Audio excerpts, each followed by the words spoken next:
बोले शिव शंकर भगवान की जय हो। हर हर महादेव। माताओं, अब शिव पुराण की आप कथा सुन रहे हैं। 5 कन्याओं को याद रखना, सरलता से समझा रहा हूं, इसलिए ज्यादा क्लिष्ट भाषा और जो पौराणिक भाषा उसका सरलीकरण करके आपको सरल भाषाओं में समझा रहा हूं।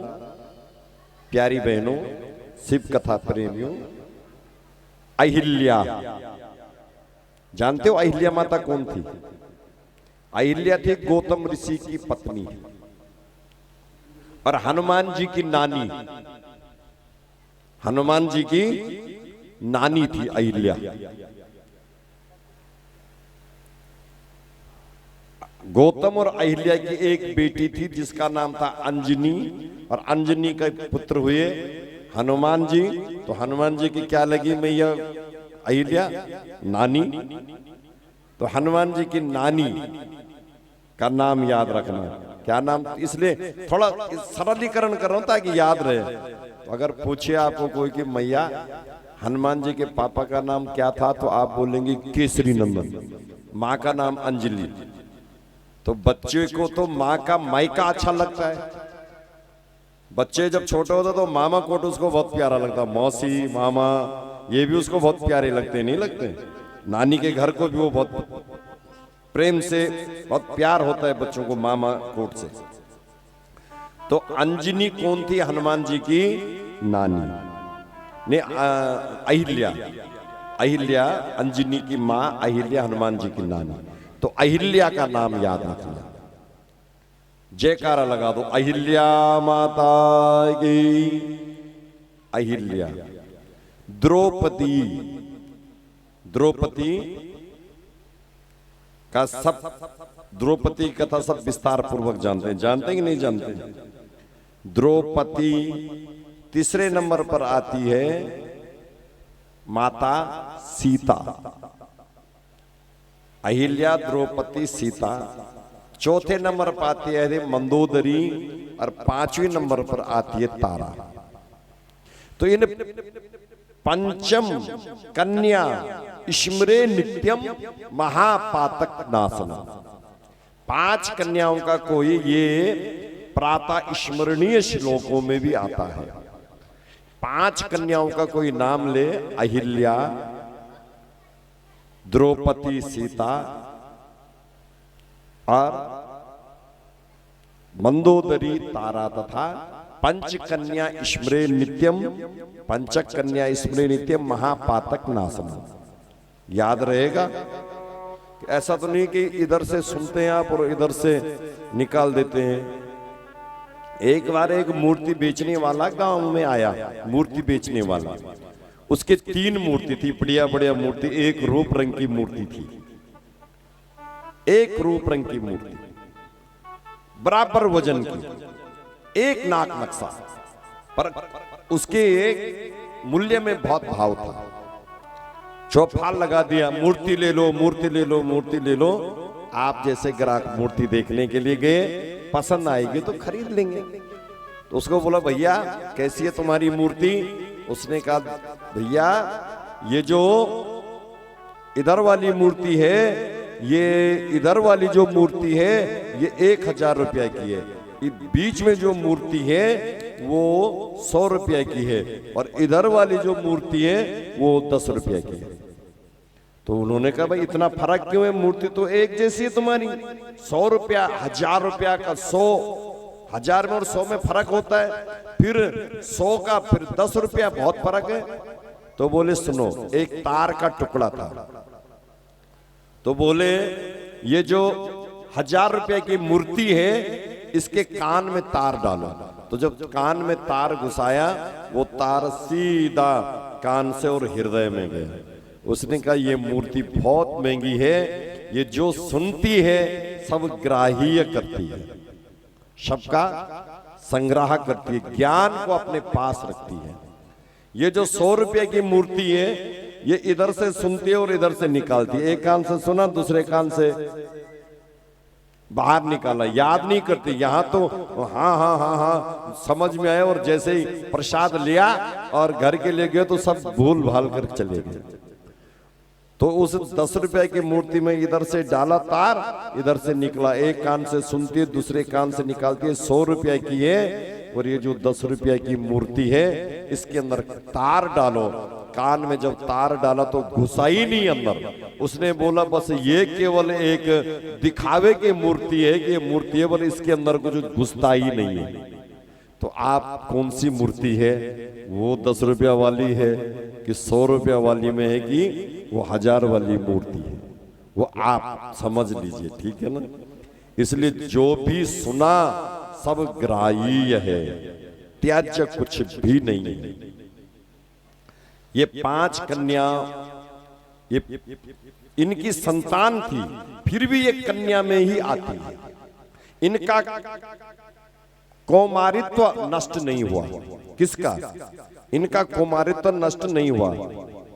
इनका जो कुमारित्व बनी, जो पवित्रता थी, वो कभी भंग नहीं हुई। किसकी? माता सीता, द्रौपदी, अहिल्या, कुंती और तारा। इसलिए इनके नाम लेने से महापातक नाशनम, महापाप का भी नाश हो जाता है। इनकी कथा ये अयोनिजा है। ये माँ के गर्भ से पैदा नहीं हुई हैं, ये अयोनिजा है। कैसी हैं? अयोनिजा। माँ की योनि से ये पैदा नहीं है। इनकी कथा संक्षिप्त में भी आपको बता देता हूं। कल ये सारा विस्तार वर्णन आपको बताऊंगा। 5 कन्याओं की जन्म की कथा आपको सुनाऊंगा। द्रौपदी माँ के पेट से नहीं हुई, आग से उत्पन्न हुई, अग्नि से हुई पैदा। मंदोदरी वेद मंत्र से पैदा हुई, विस्तार कथा है। तारा ऋषियों की मंत्र शक्ति से पैदा हुई। अहिल्या और सीता जी जमीन से पैदा हुई। ये सारी कथाएं मैं कल आपको विस्तार पूर्वक श्रवण करवाऊंगा। आज तो छोटा सा समय, मैं समझता हूं कि 5 बज गए, और माताएं फिर बहुत जल्दी जल्दी उठती हैं आरती के लिए। एक 5 मिनट के लिए हरि चर्चा करेंगे।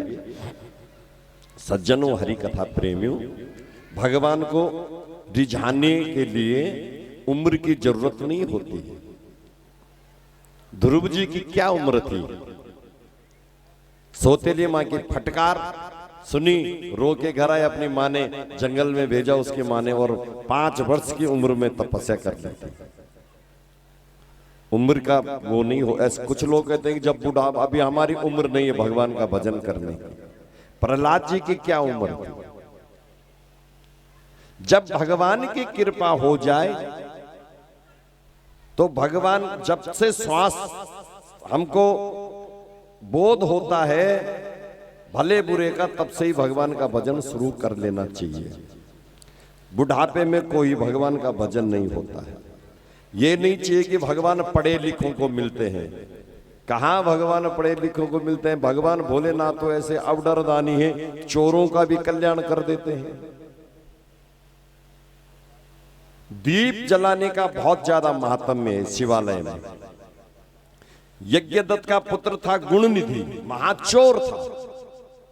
जब शिवरात्रि के दिन उसको कहीं चोरी करने के लिए नहीं मिला तो वो एक शिवालय में चला गया। रात का समय था और अंधेरा था, दिख नहीं रहा था। उसने अपना कपड़ा जो ऊपर शर्ट पहनी थी वो निकाली, उसको फाड़ा, उसकी बत्ती बना करके देखने लगा चोरी के लिए कि कुछ तो मिलेगा, प्राण जाएंगे।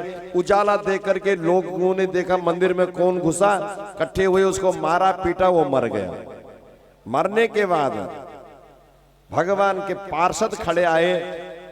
भगवान शिव जी के पार्षद जब उसकी शरीर छूट गया, खड़े हुए, उन गांव वालों को सबको दंडित किया और बोला कि तुम जानते हो इसने श्रावण के महीने में कितना पुण्य किया। इसने शंकर भगवान के इस मंदिर में रात को दीप दान किया। बोले इन्होंने दीप दान नहीं किया, इसने अपने चोरी कि माल देखने के लिए उजालने के लिए अपनी शर्ट जलाई। बोले ये विधान हमारे भोलेनाथ में यहाँ नहीं चलता, हमारे भोलेनाथ बड़े सीधे साधे। उन्होंने कहा नहीं, उसने दीप का काम किया। तो श्रावण मास में दीप दान देने का बहुत फल है। फिर वही गुण निधि दूसरे, फिर राजा हुआ। राजा के बाद उसने कई शिवालय बनाए, और शिवालय बनाने के बाद प्रत्येक मंदिरों में दीपदान की व्यवस्था करता था, तेल देता था, घी देता था, बत्ती देता था। और वही फिर पुनः जन्म में भगवान शिव जी का जो भंडारी था अध्यक्ष, वो कुबेर के रूप में अवतरित हुए। जो कुबेर हैं वो उसी की कथा, ये पूर्व जन्म में वही यज्ञदत्त का बेटा गुणनिधि था। तो शिवालय में दीप दान देने का बहुत ज्यादा फल है।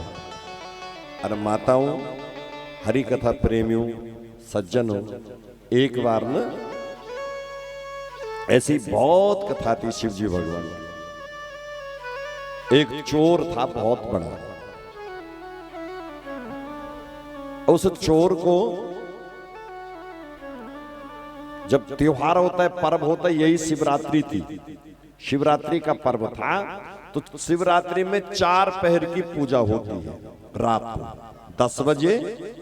अगर किसी ने शिवरात्रि में 4 पहर की पूजा कर ली तो उसका भी बहुत बड़ा फल है। 10 बजे, 12 बजे, 2 बजे और 4 बजे, ये 4 पहर की 2-2 घंटे में पूजा होती है। गंगा जल, बिलपत्र और जो भी चढ़ाना है इन 4 पैरों में चढ़ा। तो शिवरात्रि का पर्व था, सब लोग घरों में थे। चोर के बच्चे भूखे प्यासे तड़प रहे थे, खाना लाओ, खाना लाओ, खाना लाओ। चोर कहता है कि भाई मैं बहुत दिनों से कहीं भी जाता हूं लेकिन चोरी करने का मौका नहीं मिलता, मैं कैसे चोरी करूं, कैसे तुमको खिलाऊं। सब लोग घर में हैं। तो उसने देखा कि जंगल में एक दूर एक बहुत बड़ा शिवालय है, उस शिवालय में कुछ मिलेगा। तो वहां देखा उसने, कुछ नहीं था। रात का समय था, 2 बज रहे थे रात को।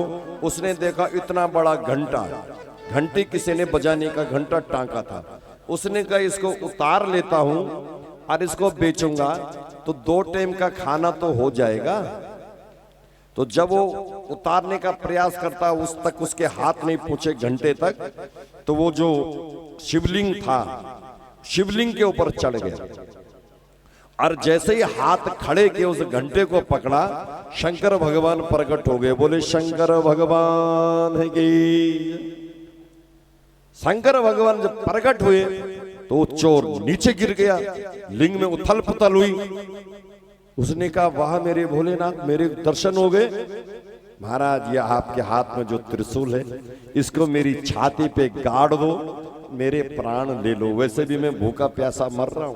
पूर्व जन्म का जब शिव दर्शन देके सद्बुद्धि आई, पूर्व जन्म में कोई दान नहीं किया, पुण्य नहीं किया। अदत्त दानम भवेत दरिद्री, दरिद्र भावात करोतु पापम, पापा प्रभावित पुनरेव पापी, पुनरेव पापी, पुनरेव दरिद्री। जिसने पूर्व जन्म में सत्कर्म नहीं किया, यहां वो जीवन भर कष्ट में ही उसका जीवन रहता। अब जब कष्ट में रहेगा, पूर्व जन्म में कोई सदकर्म किया नहीं तो मिलेगा कहां?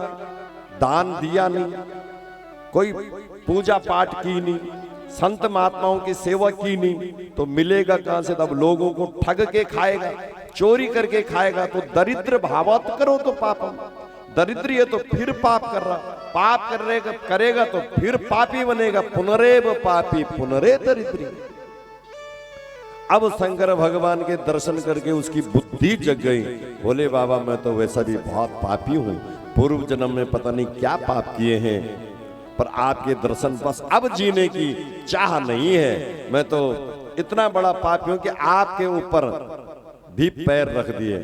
पर भगवान भोलेनाथ ने कहा हे मैं तेरे से आज बहुत खुश हूं, मांग वरदान मांग। पर क्या किया मैंने ऐसा?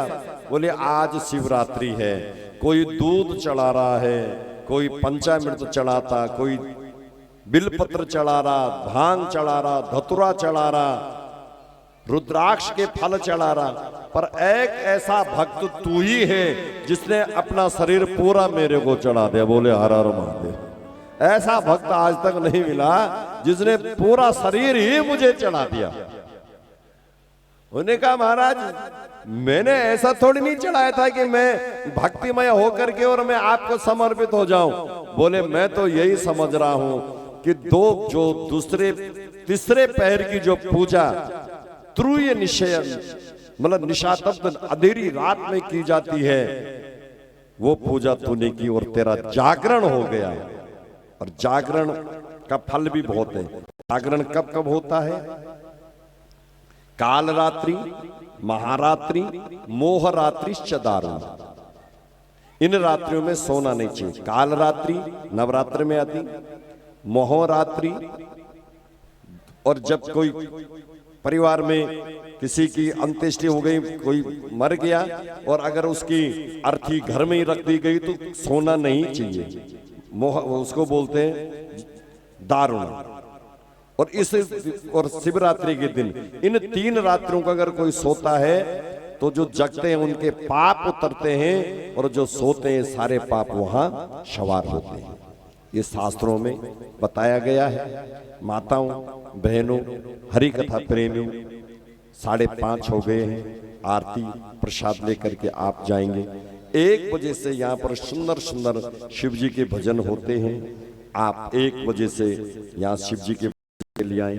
कल से हमने ये निश्चय कर दिया है कि जो ये रुद्राक्ष की महिमा, ज्योतिर्लिंगों की महिमा, उसको आपके बीच में थोड़ा उनको सुनने के लिए जरूर आना, क्योंकि एकदम पौराणिक महिमा आपको सुनाएंगे। तो आप ठीक यहाँ पर 1 बजे से आए। 15 मिनट तक आपको भजन का आनंद मिलेगा, फिर आधा घंटे आपको ये महिमा सुनने को मिलेगी और उसके बाद फिर शिव जी की जो कथा है वो मैं आपको सुनाऊंगा। आप समय से आए तो 5 बजे फिर आरती पूरी होगी, और अगर आप देर में आएंगी माताओं तो 6 बजेंगी, क्योंकि हमारे पास अब समय भी कितना है, 2-3 दिन बचे हुए हैं। अधिक से अधिक संख्या में आना, अपने पास पड़ोस सबको लाना। कल और परसों शिव जी का विवाह होगा। परसों शिव जी का विवाह होगा। पूर्णाहुति के बाद में अभी यहाँ रुद्राक्ष से हम अभिषेक करेंगे। वो सिद्ध किए हुए रुद्राक्ष आपको प्रसाद में मिलेंगे, वो जरूर लेकर के जाना। उन रुद्राक्षों की महिमा भी आपको कथा के बीच में बताता रहूंगा। बोले शंकर भगवान की। यहाँ धन्यवाद देना चाहूंगा हमारे जजमान परिवार, मेहर परिवार को, और समस्त ग्रामवासी भादरपुर और सब शिव भक्तों को यहाँ पर बहुत बहुत धन्यवाद और साधुवाद देना चाहूंगा। आयोजक परिवार श्री शमाई सिंह जी और उनकी धर्म पत्नी भाग्यवती देवी, हुक्कमबाई जी और उनके ज्येष्ठ पुत्र कृष्णकांत जी और दूसरे पुत्र विकास चंद्र जी और उनकी 2 कन्या रेणुका और दूसरी कन्या पायल। आप सब लोगों को बहुत बहुत साधुवाद और धन्यवाद देना चाहूंगा। और ये बड़ी भारी कृपा है भगवान की इस श्रावण मास में कि आपने शिव महापुराण करने का और शिव कथा करने का जो संकल्प लिया है, ये आपका पूर्व जन्म और किसी जन्म के पुण्यों का प्रताप है। आप बहुत बहुत साधुवाद और धन्यवाद आपको। आप अपने परिश्रम का अंश जो आप इस शिव कथा में आप खर्च कर रहे हैं, और भगवान ऐसे शुभ दिन में सबको ही प्रदान करें। अब आरती और आरती के बाद प्रसाद।